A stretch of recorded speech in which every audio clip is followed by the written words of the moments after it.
तो हेलो दोस्तों, स्वागत है आप सभी का रोशन घोस्ट ज्ञान के एक और न्यू एंड फ्रेश वीडियो में। तो गाइस, मैं आ चुका हूँ आप सब लोगों के लिए एक और स्टोरी लेकर के। स्टोरी काफ़ी ज़्यादा मज़ेदार और धमाकेदार होने वाली है।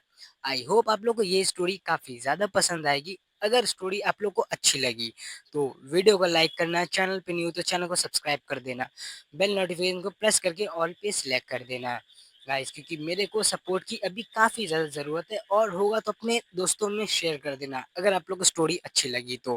खैर गाइस, बिना किसी देरी के स्टार्ट करते हैं आज का धमाकेदार वीडियो। तो ये कहानी है राज की। तो राज की कहानी सुनेंगे उनकी ही जुबानी। तो हेलो दोस्तों, मैं हूँ राज।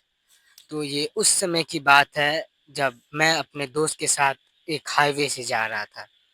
तो उस हाईवे का नाम था उन्नी हाईवे। मैं अपने दोस्त के साथ जा रहा था। तो तभी मेरा दोस्त मुझसे कहता है, अरे भाई सुनना तो, ये तो वही हाईवे है ना, उन्नी हाईवे, जो कार के मालिक ने कहा था कि इस हाईवे से कभी मत जाना। तभी मुझे याद आता है कि हाँ, ये तो वही हाईवे है। क्योंकि कुछ समय पहले की बात है जब मैं एक कंपनी में काम किया करता था। मेरे पास कोई गाड़ी नहीं थी। तो मैंने डिसाइड किया था कि मैं एक सेकेंड हैंड कार लूँगा, सेकेंड हैंड कार जो सस्ता टिकाऊ हो। तो जिस कंपनी में मैं काम करता था वहाँ का एक एम्प्लॉय था, रघुवीर। उन्होंने मुझे बताया था कि उनके अंकल है एक, जो कार का सेकेंड हैंड कार का डीलिंग वगैरह करते हैं। तो उनसे ही बात करवाने के बाद मैंने ये कार ली थी। और जब मैंने ये कार ली थी ना, तब उस अंकल ने मुझे कहा था कि ये कार भले तुम ले रहे हो, लेकिन एक बात याद रखना, ये कार जो है ना, इसको कभी भी उन्नी हाईवे की तरफ से मत लेके जाना। खैर, मेरे को क्या करना था, मैं उधर से जाता भी नहीं था, तो मैंने उस बात को ध्यान नहीं दिया। लेकिन मैंने एक बार पूछा कि उन्नी हाईवे उधर से क्यों नहीं लेके जा सकता, कोई रीज़न है क्या या कुछ प्रॉब्लम है? खैर, जब इन्होंने उन्होंने मुझे ये बात बताई तो मैं उस बात को इतना ध्यान नहीं दिया, ना ही उसको इतना सीरियस लिया था। मैं हाँ बोला और फिर वहाँ से निकल गया, क्योंकि गाड़ी के कागज़ पत्तर भी सब ओके थे, तो मैंने उस चीज़ में उतना ध्यान नहीं दिया। मैं निकल गया और उस बात को बीते हुए कम से कम 7-8 महीने गुज़र चुके थे और वो बात मेरे दिमाग से भी निकल चुकी थी। तो ख़ैर, उतना मैंने ध्यान नहीं दिया था, मगर आज मैं पहली बार अपनी गाड़ी को यहाँ से लेके जा रहा हूँ। तो तभी मेरे दोस्त था मेरे साथ, तो उसी ने मुझे याद दिलाया कि अरे ये तो वही उन्नी हाईवे है जहाँ से गाड़ी के मालिक ने कहा था कि गाड़ी को कभी मत लेके जाना। खैर, जो भी हो, अब तो मैं आ गया था इस रास्ते में और कुछ ही पलों में ये रास्ता भी खत्म होने वाला था और ऐसा कुछ हुआ नहीं। ठीक है, तो मैंने उतना ध्यान नहीं दिया। बट जब मैं और आगे गया ना थोड़ा, तो तभी मेरा दोस्त बोलता है कि भाई गाड़ी थोड़ा आस्ते लेना, तो देख तो वहाँ पे कुछ है। जैसे ही उसने मुझे ये बोला तभी मैं देखा, तभी वहाँ पे देखा कि एक गाड़ी का एक्सीडेंट हो रखा है। वहाँ पे एक गाड़ी का एक्सीडेंट हो रखा है जिसमें एक लेडी है और एक जेंट्स है, हस्बैंड वाइफ है दोनों। उन दोनों का एक्सीडेंट हो रखा है। ठीक है, और जब मैं वहाँ जाके देखा तो उन दोनों की डेथ हो रखी थी वहीं पे। और फिर मैंने कॉल वगैरह किया, एम्बुलेंस वगैरह को बुलाया। लेकिन बुलाने जैसे ही मैं बुलाने गया तो मेरे दोस्त ने मुझे रोक दिया, क्योंकि कहा कि भाई हमें इस लफड़े में नहीं पड़ना है। जो भी हो, जो भी हुआ, हमने कुछ नहीं किया, हम यहाँ से निकलते हैं, नहीं तो हम लोग बेफालतू का फंस जाएंगे। खैर गाइस, अब मेरा दोस्त भी बोल रहा था और मेरे को भी कहीं न कहीं ये सही लग रहा था। तो मैं वहाँ से अपनी गाड़ी को लेके आगे बढ़ गया और जैसे ही मैं आगे बढ़ा ना, तुरंत थोड़ा आगे गया ही होगा, तभी अचानक मेरी गाड़ी खराब हो गई। और जब मैं ये देखा तो मैं फिर उतरा, उतर के मैंने चेक किया तो गाड़ी एक्चुअल में खराब हो गई थी। गाड़ी का जो टायर था वो पंक्चर हो गया था और आसपास थोड़ा आगे ही एक्सीडेंट हुआ था, मतलब हमने उस जगह को क्रॉस कर लिया था। ठीक है, फिर उसके बाद जाके हमने टायर वगैरह चेंज किया। जब हम लोग टायर वगैरह चेंज कर रहे थे ना, तभी मेरा दोस्त है ना वहां से भागते हुए आया, क्योंकि वो गया था आगे वॉशरूम करने के लिए और वहां से वो दौड़ते हुए आया और कहता है, भाई भाई, मैंने ना वहां पे वही अंकल आंटी को ना दौड़ दौड़ के आते हुए देखा। तो मैंने उसे कहा, एक मिनट सांस ले ले, भाई तू क्या बोल रहा है? तो वो मुझे बोला कि भाई भाई, वहां से वही अंकल आंटी ना उठ के आए। उठ के आने के बाद मेरी तरफ आने लगे और ये देख के मैं बोला, भाई तू पागल वगल हो गया क्या? सस्ते नशे करके रखे है क्या? कुछ भी मत बोल, उन लोग की तो ऐसे ही डेथ हो गई है। खैर, मैंने ये उसके बोला ही, तो मगर वो कुछ नहीं बोल रहा था, बस वो एक ही चीज रिपीट किया जा रहा था कि भाई उनकी डेथ हो गई है, कि डेथ हो गई है। उसके बाद भी वो लोग आ रहे हैं और उसने मुझे बोला कि तुझे भरोसा नहीं है ना, तू चल मेरे साथ देख। और जैसे ही मैं थोड़ा आगे बढ़ने ही वाला था, तभी मैंने देखा कि वहां से दो अंकल आंटी आ रहे हैं। मतलब वही अंकल आंटी आ रहे हैं और दोनों ने हाथ पकड़ा हुआ है। और ये देख के तो मेरी भी आंखें फट गई थी। मतलब मैं सोच नहीं पा रहा था कि मैं करूँ तो करूँ क्या। फिर वहां से मैं दौड़ता हुआ आगे गया, तभी मेरे को वहां पे एक छोटा सा घर दिखा। और जैसे ही वो घर दिखा, मैं अपने दोस्त को लेके गया उस घर के पास। जैसे उस घर के पास गया, तो मैंने दरवाजा खटखटाया और मैंने बोला, "हाँ, भैया कोई है? गेट खोलो, गेट खोलो।" ऐसे करके तो अंदर से आवाज आती है, कौन है? चले जाओ यहाँ से। तो फिर मैंने कहा, भैया प्लीज, कोई भूत हमारे पीछे है, दरवाजा खोलो। और काफी देर बोलने के बाद भी वहां दरवाजा नहीं खुला और वो अंकल आंटी पास आए जा रहे थे। तभी अचानक गेट खुला और मेरे को एक आदमी अंदर टाना और मेरा दोस्त बाहर ही रह गया।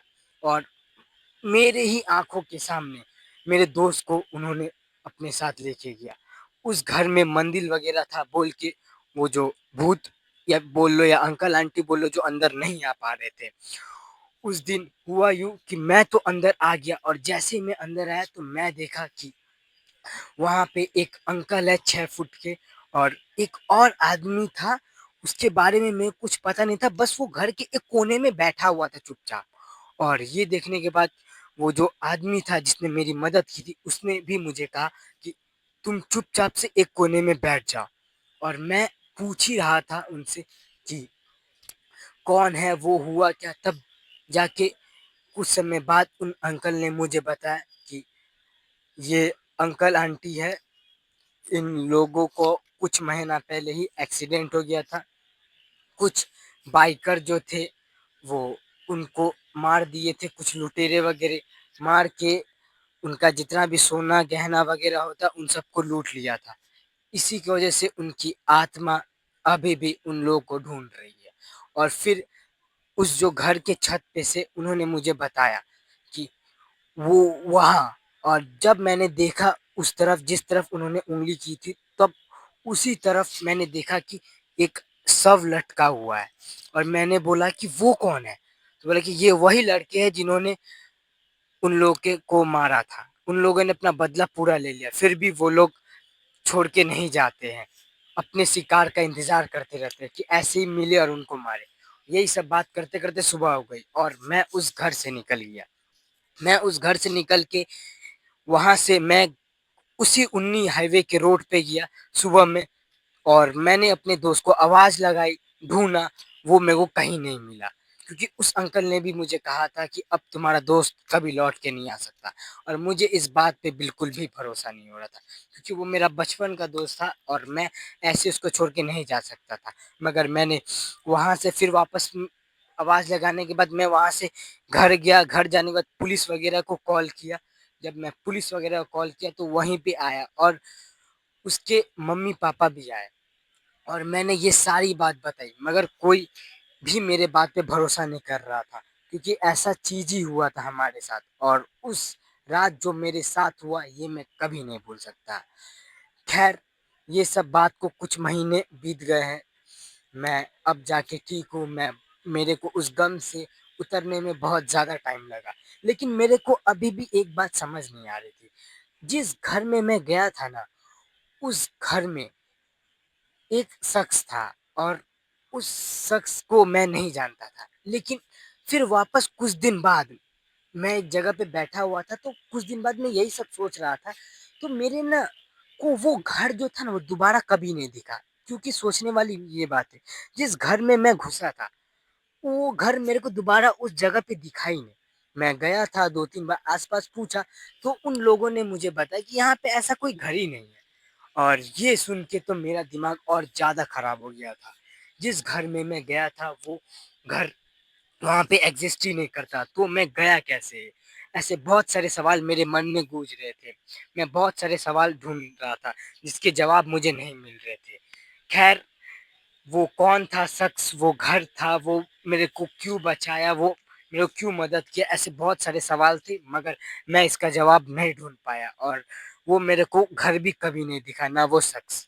ख़ैर, ये बात को करीबन 1 साल हो चुके हैं और अभी भी मैं वो डरावनी रात, वो उन्नी हाईवे कभी नहीं भूल सकता और मेरा जो गाड़ी था, वो भी वहीं पे ख़त्म हो गया था और जहाँ तक मुझे मैंने उस ड्राइवर से भी पता किया, उस गाड़ी वाले से पता किया जिसने मुझे गाड़ी बेचा था, तो उसने मुझे बताया था कि वो जो बाइकर्स थे ना, वो एक्चुअली में यही गाड़ी ड्राइव कर रहे थे, जिसमें एक अमीर था, उन्होंने ही एक्सीडेंट किया था। फिर बाद में जाके मेरे को ये चीज़ पता चली। इसीलिए वो जो ओनर थे, उन्होंने मुझे उन्नी हाईवे में जाने के लिए मना किया था। ख़ैर, मुझे सारे सवालों के जवाब मिल चुके थे, बस वो एक घर का जवाब मेरे को नहीं मिला था और मुझे नहीं लगता कि वो कभी मिलने वाला था। वो शायद मेरा गुड लक था या फिर कोई फ़रिश्ता कि उस आज शख़्स ने मुझे अंदर टान लिया और मेरे दोस्त को नहीं। ख़ैर, जो भी हो, मैं यही आप सबको बताना चाहूँगा कि कहीं भी जाओ, आप सावधान रहो, स्वस्थ रहो और इन सब चीज़ों पे भरोसा करो, लेकिन अंधा भरोसा मत करो गाइज़। तो ख़ैर गाइज़, मैं हूँ रोशन और आप लोग को ये वीडियो कैसा लगी, ये स्टोरी कैसा लगा, बताना। ये स्टोरी राज जी की थी, जिनका नाम राजू भी है। तो ख़ैर, आप लोग मुझे बताना कि ये स्टोरी कैसी लगी। आई होप आप लोग को स्टोरी अच्छी लगी होगी और स्टोरी से कुछ ना कुछ सीखने को मिला होगा। कोई भी चीज़ को अंडर एस्टिमेट नहीं किया जाता है गाइज़। अगर कोई कुछ बोल रहा है, तो उस बात में कहीं न कहीं कुछ ना कुछ सच्चाई होगी ही। ख़ैर, जो भी हो गाइज़, इस वीडियो के माध्यम से मैं यही चाहता हूँ कि आप लोग तक ये न्यूज़ पहुँचे कि ऐसे कोई भी अंधविश्वास पे भरोसा ना करे और कोई कुछ बोलता है तो उस पे भरोसा भी करे। मतलब जो भी हो, मैं आगे से यही बोलूँगा कि सेफ रहो और सतर्क रहो और चैनल को सब्सक्राइब कर दो, वीडियो अच्छा लगा और ऐसे और मज़ेदार स्टोरीज़ के लिए। वीडियो को लाइक करना है, चैनल पे नहीं तो चैनल को सब्सक्राइब कर देना, बेल नोटिफ़िकेशन को प्रेस करके ऑल पे सेलेक्ट कर देना और शेयर करना अपने एक दोस्त के साथ। मिल